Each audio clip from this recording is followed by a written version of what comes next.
Pas përfundimit të spektaklit Big Brother VIP Albania, tensionet mes disa prej ish-banorëve kanë fituar jashtë shtëpisë, këtë herë në formën e deklaratave publike. Këngëtari dhe ish-konkurrenti Serlo ka reaguar ashpër në rrjetet sociale duke ngritur akuza për manipulim klikimesh ndaj dy kolegëve të tij, Gjesti dhe Egli Takos.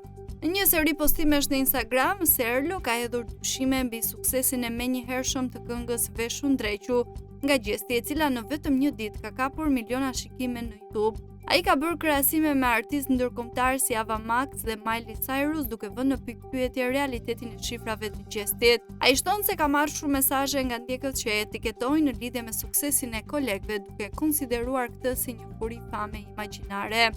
Serlo nuk ka kursyer as Eglin, duke ironizuar faktin që kënga e saj e fundit jetë, po grumbullon me shpejtësi shikime në platformë. Besoj nesër shkon 20 milion pa frikë, buria i paska kafshatat e mëdha, ka shkruar ai në një tjetër postim ironik.